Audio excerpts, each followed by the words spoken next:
In the tapestry of life, where every thread holds a story, America in Black and White emerges as a haven for the voices echoing through the heart of our communities. In this podcast, we wade through the rivers of our collective experiences, celebrating the vibrant hues of change brought forth by the whispers of hope and the roars of action. It's more than just a conversation. It's a journey into the heart of our society, illuminated by the light of those daring to dream and do. Join us, and let your voice be the melody that guides us toward a dawn where every color finds its place in the masterpiece of our shared destiny. Together, let's paint a future brimming with the positives that dwell in our minds and the actions that shape our world. Good evening, family. Welcome to America in Black and White, where we don't just tell stories, we preserve legacies. I'm your host, Charles King, and tonight's episode is a masterclass in resilience, leadership, and transformation. Our guest is a man who has risen from the loading docks of FedEx to the executive suites of corporate America and the halls of federal leadership. He's a strategist, a servant leader, a boardroom visionary, and most importantly, a truth teller. Reginald R. Mebane has spent over 4 decades leading change across sectors from FedEx to the CDC, and now as vice chair of the Family Health Centers of Georgia. He's also an author of The Ghost at the Table, a powerful memoir that lays bare to journey of surviving life, the streets, and corporate America. Tonight we'll explore his leadership philosophy, his commitment to health equity, his voice as a speaker, and why Frederick Douglass, the great abolitionist and orator, remains the most influential figure in his life and career. This is more than an interview. It's a blueprint for rising, leading, and inspiring, no matter where you begin. Ladies and gentlemen, Mr. Reginald Mebane. Hello, sir. Good evening. Can you hear me? Yes, sir, I can hear you. How are you? I'm doing exceptional on this cold winter Georgia evening. I know that's right. It Ooh, just changed. this bipolar weather is too much. So, can you? Is there anything you'd like to add before we get into the show? I'm just glad to be here. Thankful to be alive and thankful to be able to continue the journey and make life a better place, not only for me, but for others. Yes, sir. So, what I like to do first, when in starting, I like to go into your work as an author, and let's talk about this new memoir that you have. Okay. Can you tell us what inspired you to write "The Ghost at the Table"? I've always considered myself somewhat of a writer, and I actually wrote this book about 6 years ago. But because I was in the federal government as a senior executive, I decided not to publish it until after I retired from the senior executive ranks in February. But I wrote it about 6 years ago, but I've been writing for a long, long time. The first book that I wrote actually came out in 2001. And the name of that book was I Wish Cotton Was a Monkey. Came out in Oh, 2001. There's a story behind the title, real quickly. There's an episode of The Little Rascals, and sitting down in the curb, and they pick up a lamp, and it's Aladdin's lamp, and they see an organ grinder's monkey. And so Spanky starts rubbing the lamp and says, I wish Cotton, who was his little black friend sitting next to him, was a monkey. Cotton roams away. There's an explosion in the background where they're demolishing some building, but the monkey has escaped, and he's sitting by Spanky. Spanky opens his eyes. He thinks that's Cotton, and he's chasing him for the rest of the episode. Well, similar to us chasing our ghost, he was chasing the monkey. And that's kind of the theme of the book that has translated into The Ghost at the Table. So that came out in 2001. And I also wrote a small pamphlet called Black Survival in the Corporation around the same time.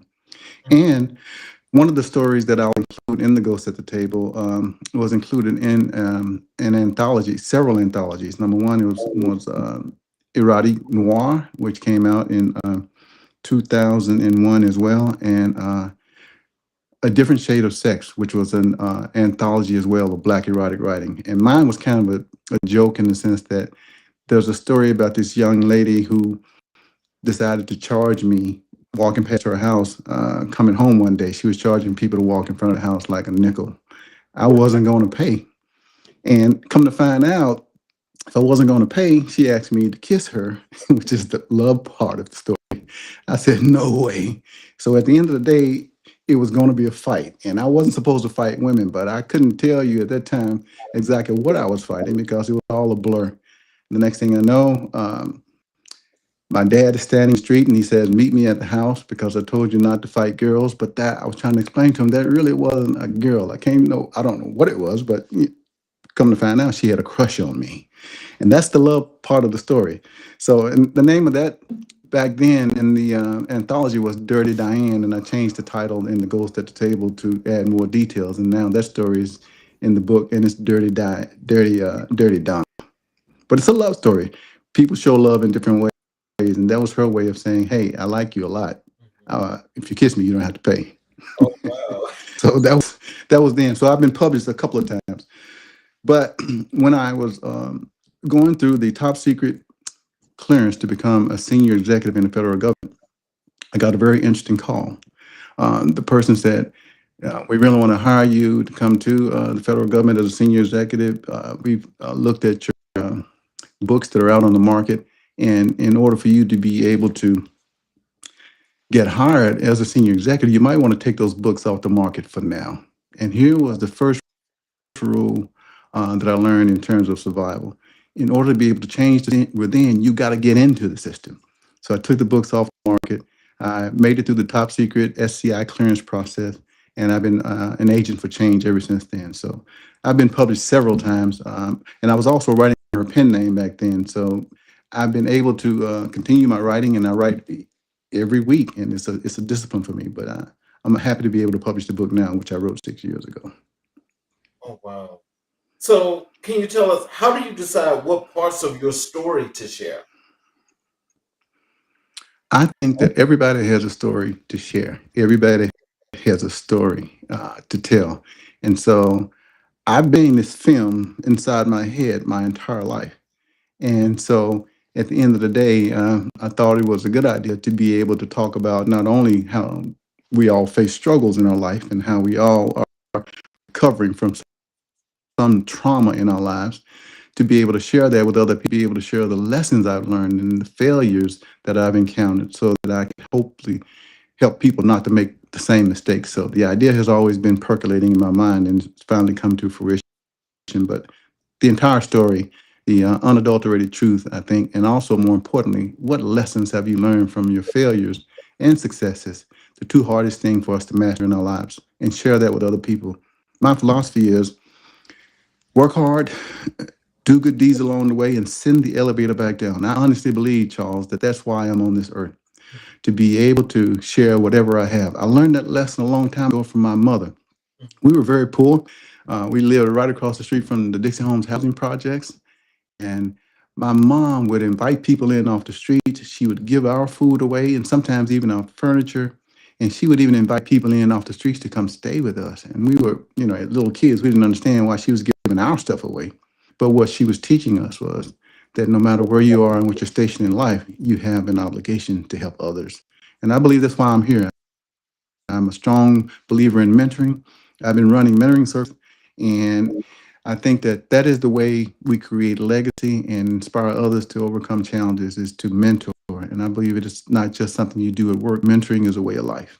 So I gathered those lessons from my mother, who was a survivor from personal trauma, as well as seeing her giving away that we didn't even have to give away. So, in this memoir, Mhm. uh, so is it are you talking more so about just life lessons, or are you wanting people to get the is if I don't know if this is supposed to be partial biographical or whatever have you, but what exactly are you trying to have people to learn from this memoir? What I want people to learn is that if you start at the bottom of the hill, if you start behind the eight ball, where you are born does not necessarily dictate what your destiny will end up being. And even though it's my story, and my life, everyone should be able to identify with some aspect of the struggle. Lessons about resilience, lessons about failure, lessons about facing hardships and challenges. Everybody has a story to tell. And so not only do I tell my story, but I tell it with sometimes dark humor. I tell it with some profound insights. But in the end, especially as I summarize the end of the book, it's all about the lessons that you learn.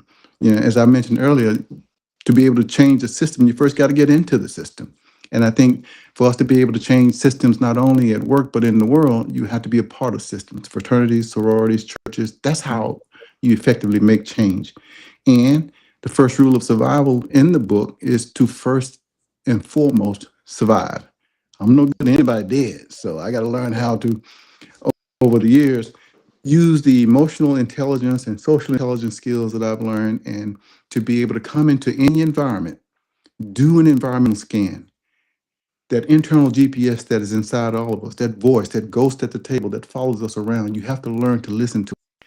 It can be your greatest friend or your greatest enemy. It could save or it could get you killed.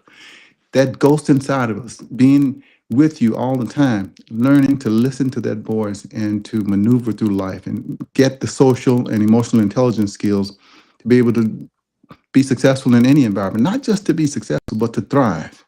That is a skill, especially as you're coming up through the ranks in corporate America, where you have to be able to go into a room, do that environmental scan. And when you're in a meeting, especially in corporate America, when there are high stakes on the table, you could say the wrong thing and it could end your career.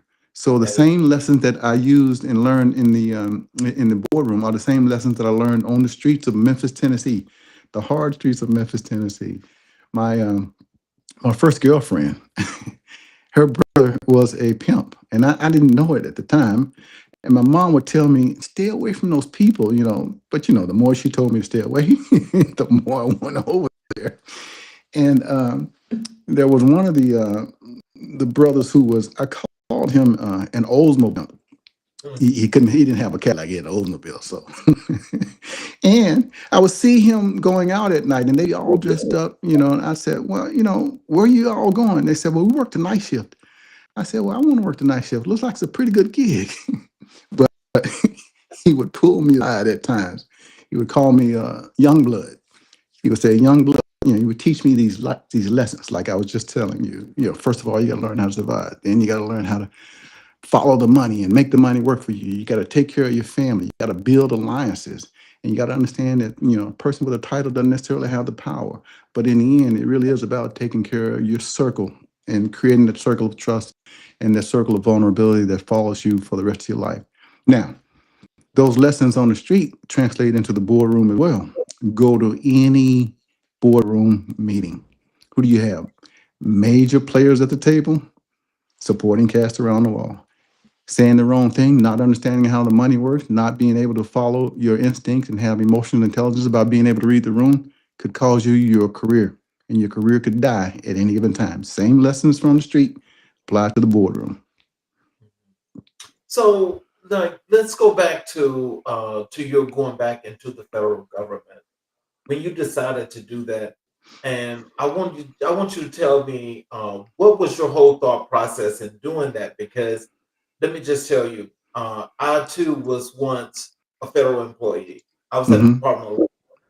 And I want you to know this. That experience was one that was second to none, and I don't miss it.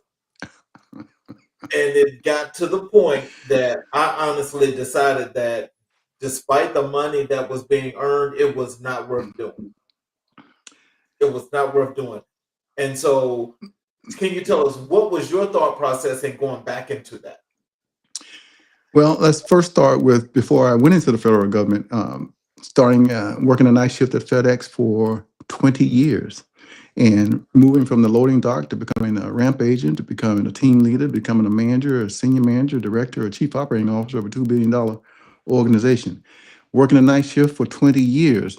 While I worked a night shift, I got graduate degrees. I was a psychotherapist in private practice for 10 years, got a certification in clinical hypnosis, worked with gang members and sexual trauma victims, gave up my private practice and my teaching to travel around the world for FedEx internationally. And let me tell you this, I am forever grateful for my experience at FedEx FedEx, which gave me the foundation in terms of leadership that carried me forward to today. And by working a night shift, I was able to do those other things, become a psychotherapist. I was able to be able to teach at 3 different universities: Georgia Tech, University of Memphis, University of Buffalo. But after 20 years in corporate America and working a night shift for 20 years and ultimately moving to the day shift and becoming the chief operating officer of a $2 billion company, I had the opportunity to take an early retirement. And as much as I love FedEx and as much as I'm grateful for FedEx, I do not miss that life. Now, absolutely positively overnight. And by the way, if you ever watch the movie Castaway with Tom Hanks, you'll see me in the party scene when they rescue him from the island. They want a real FedEx executives. The best people and some of the best leaders I met in my life and that I learned from at FedEx. I'll be forever grateful to Fred Smith for founding that company and giving me that training, that insight. But I don't miss it. So I was given the opportunity to take an early retirement, and a recruiter reached out to me and said, "Hey, do you want to become a senior executive in the federal government?" I said, "I don't have any idea what that means." She said, "There's a branch of executive management in the federal government called the Senior Executive Service. It's the equivalent to being an admiral or general in the military. As a matter of fact, just like admirals, generals, we get our own flags." So I was able to get through that process and become the chief operating officer, my first job for 5 years for the Coordinating Center for Infectious Diseases. But what drove me to that, I had the opportunity now to really do something that I believe helped me to change the world. The big thing from FedEx that led me to be able to change the world, I think, was to actually sign the contract working on a team to create modern vaccine supply chain delivery for the vaccines that save lives around the world. I actually signed the contract that happened. I've always been an advocate of being able to put back. And there are many things that I've done in my career, and one of those is creating the vaccine contract with others, a group of people that put together the contract to create those vaccines that save lives now, here, and around the world.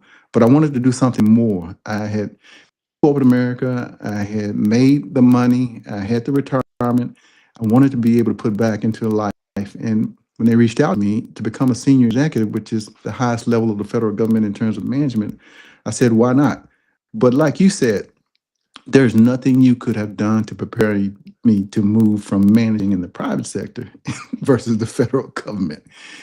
And I think you have to learn that leading in the federal government is not the same. It doesn't move at the speed of business in terms of how government processes work. The bureaucracy a lot of times is slow. There are things that do move at the speed of business. For example, vaccine supply chain, which is what got me to the federal government, helping to create a modern vaccine supply chain. But ultimately, creating a whole different set of skills called legislative leadership skills, where you have to be able to have the ability to influence people to get things done, not necessarily having direct managerial authority. For example, when a manager hires a person in the federal government, they don't extend the offer letters. He does that. Finance doesn't work the same way. A whole different set of processes. And so, before I took the job in the federal government, someone said to me, "You might want to, if you want a friend, get a dog, because it's going to be hard to find friends when you move into that environment." And I tell you, it has been the most difficult and the most rewarding thing I've ever done in my life. Working with some of the bravest people in the world who put their lives on the line to save lives around the world. But leading people that brilliant, leading doctors and scientists and technicians, my God, that's very difficult. Knowing that you don't have direct managerial authority, that you have to be able to influence, you have to be allies, and it goes back to those skills that I talked about earlier: emotional and social intelligence. Building my own alliances, making sure that when I had difficult things to do, that I had a partner who was my partner in running the Infectious Diseases Center, to be able to deliver those messages, and building my own relationships, having skip level meetings, and building my own internal group credibility. It was very, very difficult, but also very, very rewarding. And it was 20 times more difficult leading in the federal sector than it is in the private sector. I tell you, people don't really understand that how difficult it is. There's a book called Good to Great in the Public Sector, or Not-for-Profit or Social Sectors. And it's written by Jim Collins, the same person who wrote Good to Great. And it talks about what I'm talking about, how difficult it is to be able to get things done if you don't have the ability to be able to read the room, the social intelligence to build relationships and get things done, not through direct managerial authority, but through legislative leadership skills. Tough, but rewarding. Wouldn't want to do it again, though, Charles. Oh, I can imagine. So, can you tell us what was the most difficult chapter to write and why? The most difficult chapter to write in the book to me was the day I saw my father die. Um, my mom and dad separated when I was around 10 years old, and for several years we lived with my father. And so when he died, my mother came back into our lives and was able to get us out of a one-bedroom, rat-infested apartment. We got Section 8 housing and food stamps. Herein again, my willingness to and desire to put back, because those are the things that helped me get to where I am through public assistance and public housing.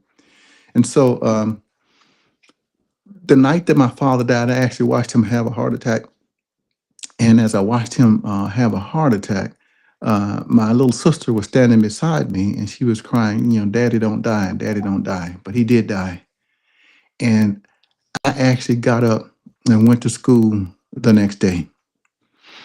And I did that because even though my father was born in 1909, even though he only had like a fifth grade education, he was adamant about us going to school and doing our homework and not playing in the streets like others.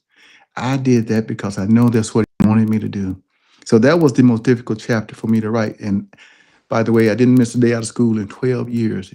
I'm very thankful for the fact that, the village that surrounded me supported me during that time. But watching him die, that was a very difficult chapter to write. Oh, wow. How has the book been received by readers and peers at this point, as you know of? Well, I've floated, when I was writing the book, I would share chapters with my wife and I would share chapters with certain people. And I'm not one to believe that I have any great skill. But the feedback that I've gotten so far is that I'll give you an example. One of the people that I admire the most and one of my close friends, his name is Judge Gino Brogdon. And I asked him to give a testimony as part of the book when it comes out. And what he said to me was one of the greatest compliments I think that I've ever gotten as it relates to my writing.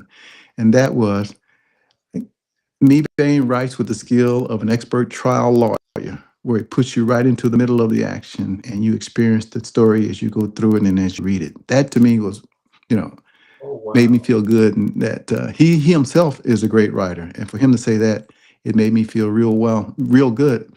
And then there's another person that I admire a lot who is a scientist and a doctor at the CDC. His name is Dr. Steve Solomon. I asked him to give a testimony as well. And he, too, gave me some feedback that I value and will value for the rest of my life. And he is the one that pointed out to me that you really need to publish this so that others can learn about the struggle, the resilience, and how to overcome. Here he is, a person that I grew to know and love as a friend at the CDC, a respected world-class science and admiral in the public health service, giving me that kind of feedback. But I'm the toughest critic on myself. I think that I've gotten better over the years. Those books that I mentioned, Charles, that I wrote earlier, I'm kind of glad I took them off the market. They were kind of need a little work, but I've gotten better and I'm getting better. I write once a week, and I'm always listening. I keep the recorder on my phone with me. And so when I hear a phrase, if I read something, I record it and I go back. And once a week, I spend 2 hours, dedicated to making sure that I put those words in front of me. And that's how I get the ideas for the stories that I write. But I'm always writing and I'm always getting better. Oh, wow. So tell our audience, when is the book coming out, or if it's come out, and where they can actually get it? It actually came out yesterday, November 8th. What's the day? 10th. It came out on November 8th. And now you can go to the website, which we'll publish here, WP Publishing, who is sponsoring me. And also, I wanted to choose a publisher like WP Publishing because I wanted someone, first of all, who understood the struggle, not only the struggle, but as a African American, male in today's society, but someone who got that part of it as well as a person who gets me. So I spent a lot of time with the founder, Kim Jones of the company. We become close friends, but he gets me. He's patient with me, but he's also a hard taskmaster. But the book came out. We've been going back and forth over the whole summer to get it out now, and we're very proud of the product. It's being printed as we speak, and people can use the website and the QR code that you have in the advertisement to be able to order the book and get it delivered. Okay. So what do you hope young Black professionals take away from your memoir? Oh, I'm so glad you asked that because I think one of the greatest challenges we have is that the generational challenges you got, in the workplace, for example, five, six different generations, and I think the whole idea around diversity and being able to communicate across generational lines. And, you always would hear the older people say, well, you young kids don't get it when we were growing up. And, sometimes we say the same things about the next generation and the next generation, and especially the digital natives that grew up now with the digital footprint and living their lives online. I hope they get to understand that it's not just about what you put out in the public. There's more to life than being online and what you present to the public. You're actually just presenting a story. The real truth is behind the scenes. The real truth is being able to climb the mountain, to overcome the struggles, but to enjoy the journey and the view as you go along and to try to make sure that the world's a little bit better off because you were here and the things that you did and created in terms of your legacy. I want young people to learn that when you face failure, when you feel isolated, if you're facing depression in difficult times, sometimes we're dying of thirst standing in the middle of the river. There are resources around you. Reach out, be able to use your village and others to be able to overcome those struggles. And sometimes you think that when something happens to you, like when my dad died, I thought that was going to be the end of the world. My mom died a couple of years ago. But I learned that those kinds of things are not the end of the world, that we should value those relationships while we have these people in our lives. But sometimes all the difference can be made in just being able to persevere and to hang on and to muscle through the challenges of life. There's so much more to life than what's happening today. Don't get caught up so much in today and forget that there's an entire world ahead of you. That's why when I was a young kid, I used to, we only had a black and white TV and we couldn't afford a color TV charge. So we would take like an orange sheet of paper, cellophane. That was our color. I would say sometimes we were so poor we couldn't afford music on the radio. We just look at the radio. But when I saw these movies about people in other countries, I used to watch those Bing Crosby movies and the travel movies and the travel logs and National Geographic. I said, one day, I want to see the world like that. And I've been fortunate enough to be able to do that. Just got back from Malta about a month or so ago. Was in Vancouver. I've traveled to so many different countries I've lost count. But see the world and understand that there's one thing to be in the digital world. It's another thing to be a slave to the digital world. It's okay, to be engaged on social media, but don't be a slave to the phone. Look up, learn to smell the roses and enjoy and create the moments and savor them, and also try to make sure that you're engaged in life fully outside of what's happening in the digital universe. Well, let me just go over here first, and I want you to know that we've got several comments here in the chat, and one of them is from the first few is from Rashad Helton. The first one is he says, "Good evening." I'll put it on the screen. Hmm. He says, "Good evening," Good evening. uh, and then this next one is, "Pleasure to be here this evening." And we go down to I guess this was a part of our conversation where he Hmm. says, "Oh wow, it was an interesting title." He was talking about your book, and then he goes and he says, "Congratulations." That is, I'm sure, about the launch date. Hmm. Um, and so my next one is, where are you? This It's on the screen here. He says interesting. Um, let's see. He goes here with this one. He says humility at its finest, and um, go with you know it says learn how to survive because actually, which I wanted to come back to you on Hmm. is that what you wanted young professionals to learn. I would think the one thing that they should take from at least, especially when you were giving that synopsis as to how you guys were living, is that they should take resilience from Hmm. your story because I mean, there's lots and lots of strength and to get to this point and to come through that, and to be able to tell this story in a way that everybody should understand it. All right. um, he says here, so very true. um, Valuable life lessons learned.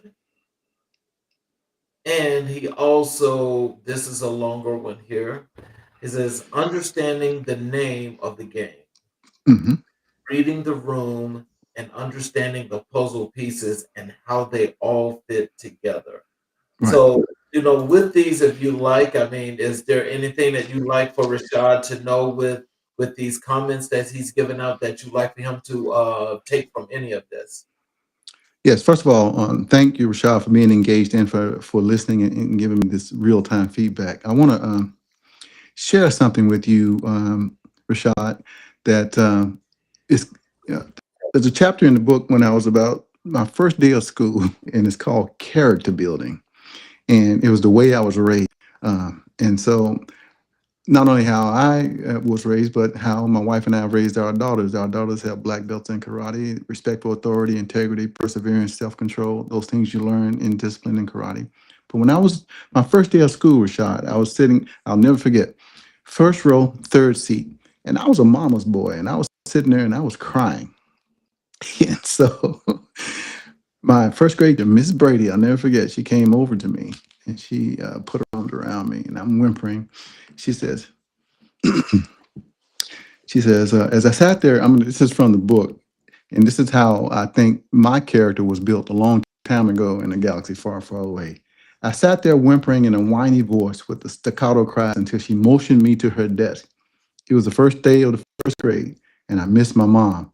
I tried to explain to her through the sobs in my throat that, I really missed her and I wanted to go home. Her blank expression and gentle touch and calm demeanor were like breadcrumbs, leading me and inviting me to open up and to spill everything, to believe, if only for a moment, they would all be okay. This is Mr. Brady talking to me. There, baby. It's going to be all right. Come here. I want to introduce you to someone. She coaxed me and I complied. She held me gently in one arm and opened the desk drawer, and she said, I want to introduce you to my friend.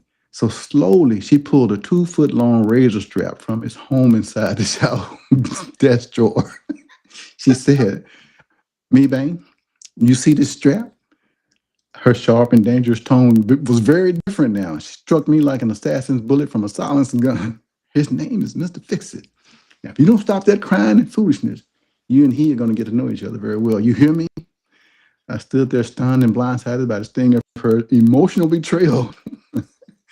Yet it felt familiar. After 6 years spent ringside of my father's three-ring circle of a home, I can still see her hypnotic glare today. My GPS, the ghost at the table, screamed to me, "Shut the hell up, get back to your desk and comply." And I did exactly that. And like I said earlier, I didn't miss a day out of school. I was a model straight A student with picture perfect attendance. I had the luxury also to witness Mr. Fix-It being used on other people. So you're never going to get me. And I behaved myself. And I learned early on that, resilience, sometimes change, you might not like it, but you have to be able to move through it and move on. And that's what she taught me early on. And all my teachers were that way. They were very strict disciplinarians, but the mere threat of me getting a beating was enough to scare me into obedience. And what it did to me on the inside, good or bad, was another story. And I think that was part of the character building. That's what I want to pass on to you, is that The way we raise our kids and learning resilience is very different now. But in the end, if we want to help our children to overcome and to learn these lessons, we have to model the way and show them, and also put boundaries in place so they understand that there are consequences for their behaviors, both positive consequences and negative consequences. But there have to be consequences either way. Teaching your children about responsibilities and accepting authority and respecting authority, I think, gives you a foundation for life. And that's what I learned. First day of school, third row, crying in my seat. Well, there's another comment here. This one from Bishop uh, Hartzell Clifton Shirley, and he wants to know, what did you learn from FedEx? Oh man, what did I not learn from FedEx? First of all, again, I am so grateful for the fact that FedEx had a policy for promoting from within. They also believed in training leaders. Understanding that it's not just good enough to give someone a promotion in the management.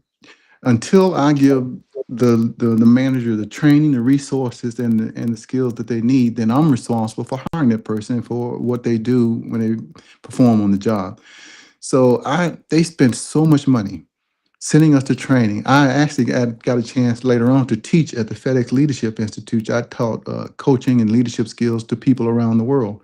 But the fact that they had a leadership institute, that they had core values, that when they said to get those packages, they're absolutely positively overnight, they meant it. But also that you would be rewarded, that investing in people, having a promotion policy from within. I took so many training classes, man. I should have 3 PhDs from FedEx. But at the end of the day, it was the foundation for me to be able to move on and to actually be successful in the federal government as well. So there's so many lessons. Servant leadership is the first and foremost thing that I learned from FedEx.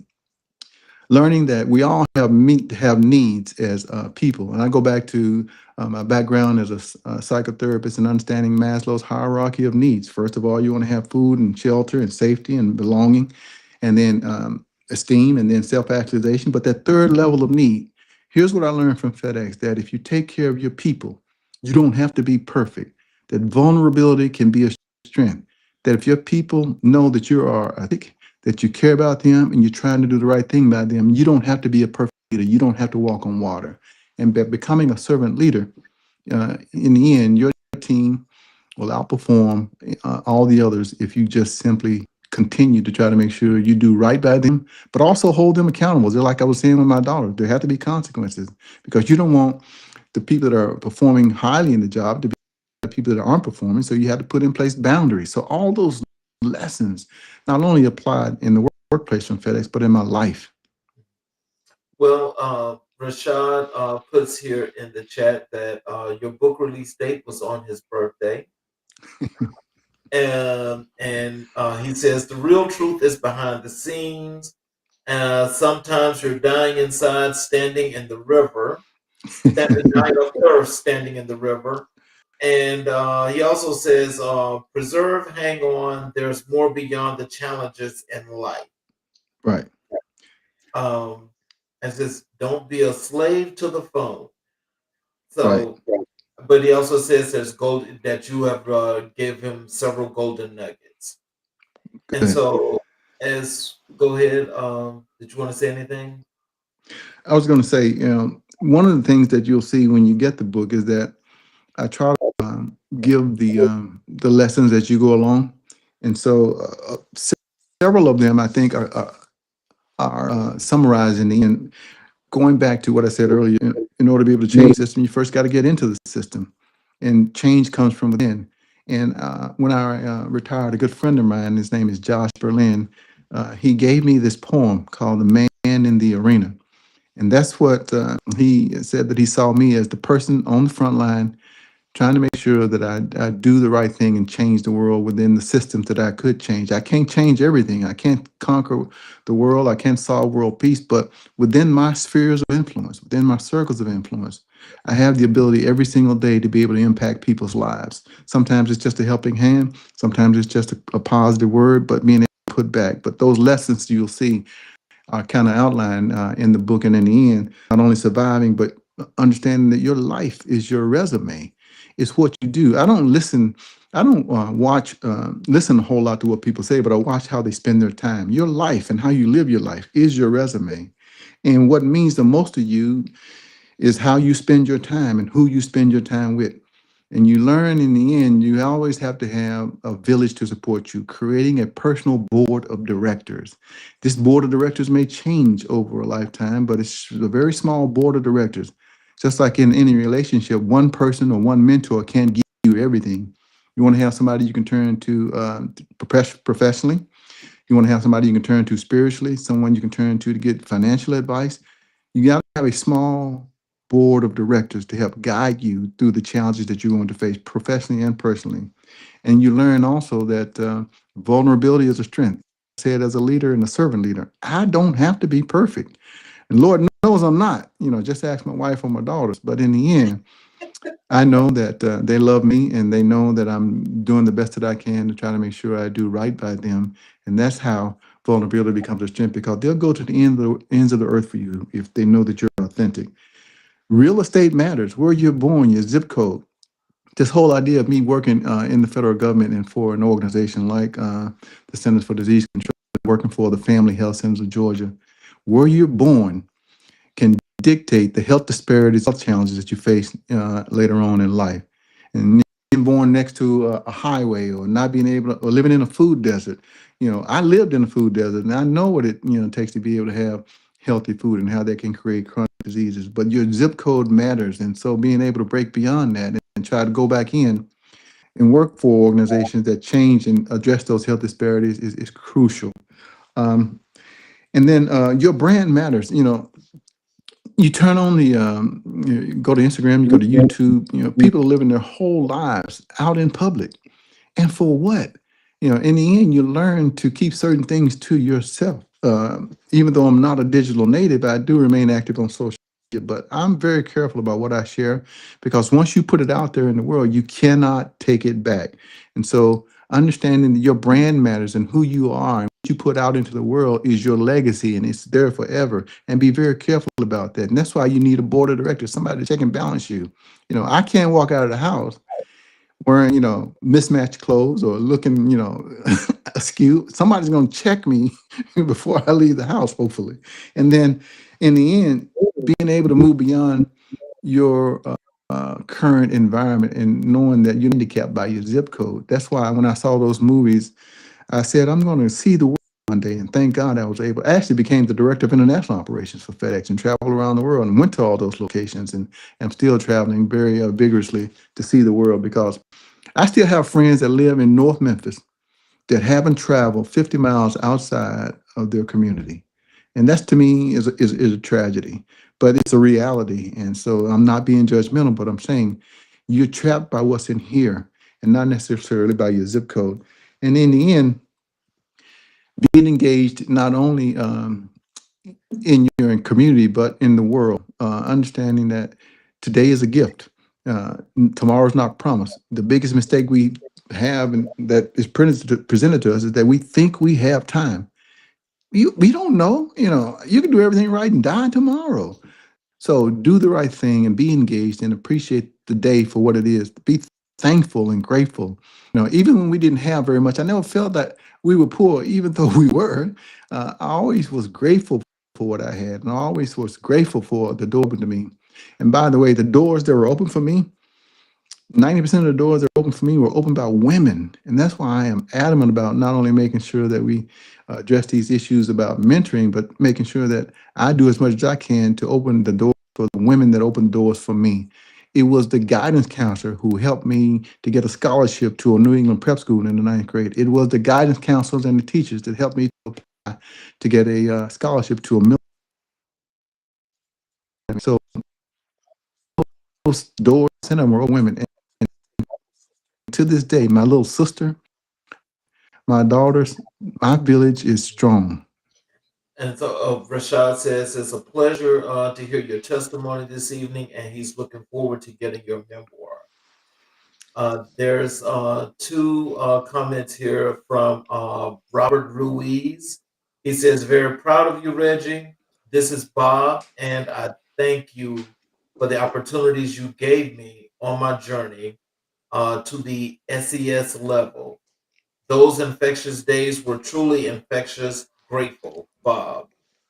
Then he says, true leadership comes from the heart through your brain and mouth. Executive presence is critical. Is there anything you'd like to respond to? Would you like to respond to that? Wow, yeah, I mean, Bob's going to make me feel so. You just thank you, Bob. When uh, when I came to the federal government, Bob was me on a rotation. He was in the process of becoming a senior executive as part of senior executive service. So I know that when Bob came to me, I really put him through the ringer, but in a way that I felt would be an impact for him for the rest of his life to try to make sure that he was the best that he could. He himself is a great leader, and also making sure that whatever I had, I took him to every meeting. I dragged him everywhere that I could to try to make sure that he saw what I made sure that he wasn't a ghost at the table, but that he was at the table watching us making those decisions so that he could learn in real time. And so for him to say that today, is really goes back to why I believe I'm here on earth. Thank you, Bob. Yes, sir. And we've got okay. There's one from John Dodd, and he says, "Yes, sir." And there's two final comments here from Rashad. He wants to thank you for your resilience and perseverance, powerful interview and testimony as a young black male professional and current federal government employee. I thank you for the nuggets shared during this broadcast. It's funny how we have similar experiences but different communities and generational areas. I'm a native of Newark, New Jersey, and I know the struggles of what you shared and how I too was resilient in overcoming and getting me to where I am today. Servant leadership is huge alongside transparency and accountability in the industry. Wow. Yes, that's some really powerful comments. I want to thank you guys for sharing, and you can continue to share. Um, so can you tell us um, how did writing this book help you process your own journey? You know, I think I've been processing my journey since I was a little kid playing in the Dixon Home housing projects. So, you know, so much, me processing my journey is that, I think to to be engaged in life and to be able to reflect on engagement. One of the things that I kid myself about is, the main person that I follow on media is me. When sometimes on your timeline it'll pop up that a year ago or 3 years ago you were doing this. That digital footprint for me, being at that and be able to leave that as a legacy to my family is what matters the most. Busy living my life, I can't be too concerned about what someone else is doing. And even if I'm not documenting it on social media, every single day presents us an opportunity to be able to impact someone's life. And so you should be so damn busy living your own life that what somebody else is doing doesn't matter to you. And also knowing that, be very careful who you choose. Like I said, no one person is going to be able to give you everything you need in a relationship. As I do marital counseling, Charles, I stopped doing it after a while. I didn't want to be in divorce court. But when people say, "Well, I found my soulmate," you may have found your soulmate, but do they give you 100% everything that you need in your life? My wife doesn't smoke cigars. My wife doesn't necessarily like bourbon. You know, my life, my wife doesn't necessarily like history museums. So, you got to go and find this stuff other places in the world. You got to have your life within your relationship and your other relationships outside of your main relationship. No one person is going to give you everything. So, being able to have those circles of influence in those circles of friends. Someone once told me, you need to have friends in almost every decade of life. You know, you need to have young friends, middle-aged friends, older friends, so that your perspective doesn't get contaminated and you're living in an echo chamber. If all the time all my friends look like me, if all the time all my friends sound like me, something's wrong with that picture. I pledged Alpha, Memphis State. Now it's the University of Memphis, and to this day, you know, the lessons that I learned in pledging that fraternity and looking up to people like Martin Luther King and others who are alphas meant the world to me. And that was one of the reasons I got hired at FedEx, because the fraternity brother who was in charge of personnel and hiring at the time was an alpha. And so I heard that if you pledged alpha, you got a job at FedEx. And that exactly is how it played out for me. But having those relationships, not just the ones that you are in a relationship or marriage, but having relationships and others that give you that intellectual stimulation, those other things that you need to be around others that aren't like you or don't live with you, so that you can get a very balanced perspective and have a diverse perspective. So your friendship circles need to look not just like, very different and very diverse. So, what role does vulnerability play in leadership? It plays a role of showing us that, like I was saying earlier, Charles, I don't have to be perfect. I remember one time working a night shift. We go out. Uh, Oh, wow. we worked night shifts out, happy hour. Then we go to work. Well, that was not such a smart thing to do. So one time I'd had a little too much and I went into work anyway, right? And I was the team leader at the time. Okay. And so I was so torn up that I sat down in the middle of the operation on the floor. And do you know that my team surrounded me so that the manager couldn't see me?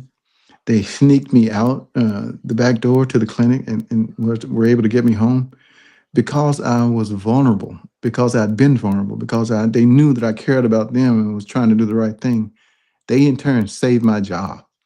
And so vulnerability can be a strength. Vulnerability can be a strength if, you know, I'm married. I got twin daughters, and I always felt in my household there was a vast right wing conspiracy against me. I'm the only guy in the house, right? So, but it's always us, them against me. I felt that way, but in the end, I learned that the way I say things, how I communicate, especially with my daughters and my wife, is very different than I do sometimes.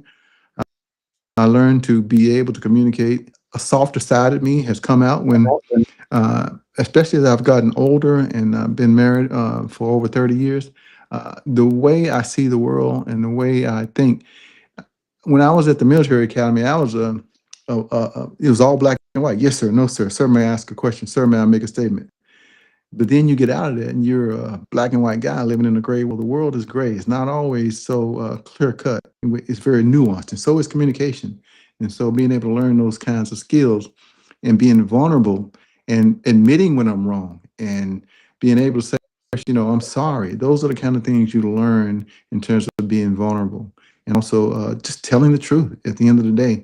I have been able to, when I was working for a terminate people and people say thank you because I did everything I could to try to make sure they had the tools, the training, and the resources so that by the time it came around having to terminate them, they were thankful that I had given them the opportunity. And to this day, I still have people who worked for me 20 or 30 years ago still reaching out to me, asking for advice and guidance, etc. So because I was sincere and because I was vulnerable, I didn't have to be perfect. And that made an impact. And also remember that. Wow. So, when you just think about that and you think about that team that you put together, uh, Mhm. did you have any thought processes at all when you was assembling that team, or did they kind of like just come to you just by chance? Being a leader, especially in corporate world and in any organization, you don't necessarily have the luck of being able to choose the people on your team. So, like any great master painter or master sculptor, you have to work with what you've got. And it's understanding that most of the people, it's the cast of characters in every organization, in every company, in every organization. You got this cast of characters, and you can find them anywhere. I did this in an American Management Association class a long time ago. You've got your champions, about 10%. It doesn't matter who they're going to work for. They're going to be great employees regardless. You've got your survivors, those people that are in place, just, waiting around. The majority of the people are the ones who are there that are holding up the organization. 80% of the folk want to come do a good job. And you also have your Brutuses. Brutuses come in two types, the overt kind and the covert kind. With the overt kind of where they're coming from, they're out loud about it. But the covert kind, they're kind of patting you on the back to find the soft spot to stick the knife. So those are the ones that are most dangerous. But you have to your Brutuses and your least best employees as fairly and as equitably as you do your best employees. And if you do that, but you also put in place consequences for behaviors on the job to hold people accountable and also to reward them when they do a good job, you can manage any group in any organization by dealing with that cast of characters. And so it doesn't matter where you are, you have to deal with the cards that you're given as a leader and the teams that you're given. Unlike in your family's your family. You can't excommunicate them, but you work with what you've got.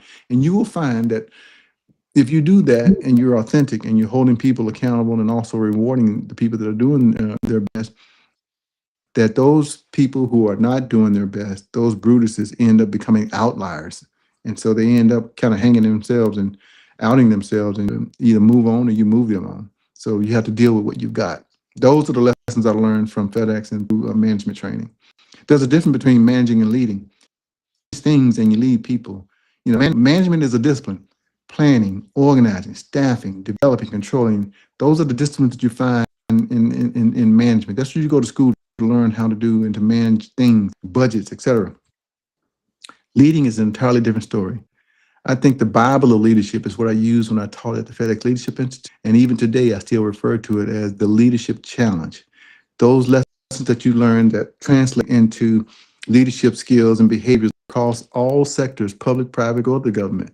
First of all, it starts with modeling the way, creating a shared vision, empowering others to act. Those are a few of the leadership traits that you see that it really doesn't matter if you're in the federal government or the private sector. Those behaviors and leadership challenge, and the book is by the authors Posner and Kouzes. You learn that those are the things that you learn as a leader that are the blueprint for a lifetime. It's called the leadership challenge, with modeling the way, walk the talk, and then making sure you create an environment where you train and give people the power to be able to act they need to do.